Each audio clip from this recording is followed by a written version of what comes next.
Muy buenas tardes, con un cordial y cálido saludo para el Sistema Universitario de Radio y Televisión y más particularmente para su amable audiencia. Hoy nos referiremos al ventilado asunto de la revocación de mandato. En las últimas semanas hemos tenido como tema que acapara la atención nacional el de la revocación de mandato, que ha resultado un controvertido tema que en principio constituye una consulta para conocer el interés ciudadano sobre la revocación de mandato, aunque en los círculos cercanos al Poder Ejecutivo y el partido en el poder lo describen como de ratificación de mandato, que por cierto no existe en ningún orden constitucional, dado que una elección se formula para un periodo definido y determinado. Sobre este asunto se han experimentado diferentes tipos de discusiones con momentos distintos de controversia, que desde el año pasado, cuando se concibió ese ejercicio por parte del Poder Ejecutivo, no ha dejado de generar polémica por no formar parte de las prioridades reales del país, y el vuelco de toda la atención se concentra en ese ejercicio cuyos resultados ya están a la vista. En tanto que temas como la economía en la recuperación del país o el grave problema que asola a nuestro territorio como lo es la inseguridad o el esquema de salud y de manejo de la pandemia que ha tenido un efecto desbordado en los años en los que hemos padecido este poderoso problema de pandemia, no adquiere ese nivel de prioridad de conocer la opinión ciudadana. La discusión sobre el tema de los recursos necesarios para la elaboración de la consulta pasó de ser un mero elemento técnico a uno de profundas implicaciones políticas. La determinación de un fondo presupuestal para ese ejercicio es similar al desarrollo de una elección federal, lo que técnicamente implica el uso de recursos para abordar adecuadamente el procedimiento. Desde la Presidencia de la República se cuestionó y denostó al Instituto Nacional Electoral, órgano encargado del desarrollo de la consulta de acuerdo con las disposiciones establecidas en el artículo 35, fracción octava de la Constitución de nuestro país. Frente a un esquema de contrapesos de poder, el INE se vio superado por la alta y compleja tendencia simbólica presidencial en que sin argumentaciones técnicas como lo implicaba el tema, se fue sobre una construcción figurada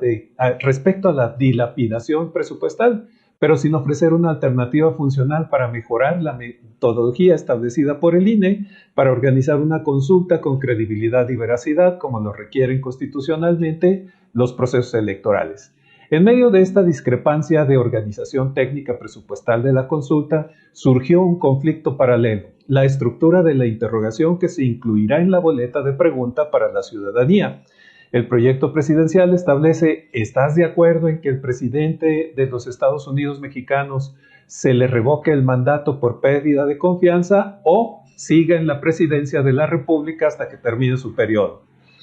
En este caso, la segunda parte del proyecto de pregunta deberá resolverlo la Suprema Corte de Justicia de la Nación porque, de acuerdo con lo establecido en la Constitución, el ejercicio no es, como se ha señalado en las esferas de militancia del Poder Ejecutivo y del partido en el poder, de ratificación de mandato. En efecto, el sentido del artículo 35 constitucional es una herramienta ciudadana que tiene como objetivo que cuando haya una desviación sustancial de la presidencia en la conducción del país, se tenga una instancia que interrumpa el periodo presidencial, pero en ningún momento existe algo así como una consulta de ratificación de mandato, sobre todo cuando no existe un solo elemento que cuestione el funcionamiento administrativo de la presidencia. Se podrán tener discrepancias de opinión, pero no hay elementos que planteen una urgencia nacional que amerite el desarrollo de una consulta ciudadana. Así, las consultas de esta naturaleza no son encuestas de opinión, sino instrumentos legales que permiten, en un escenario de profunda controversia, que la ciudadanía tenga al alcance un instrumento constitucional para expresar su visión de mandato cuando hay un agudo conflicto entre poder y ciudadanía.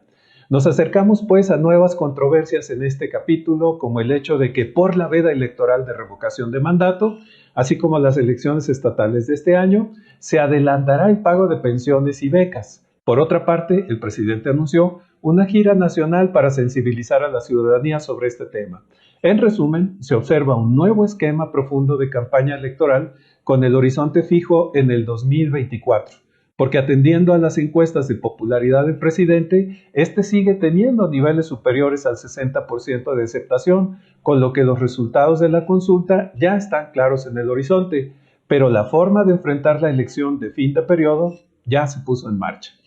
Agradeciendo el honor de este espacio, no me resta sino reiterar mis saludos al Sistema Universitario de Radio y Televisión y en primer orden a su amable audiencia. Buenas tardes y muchas gracias.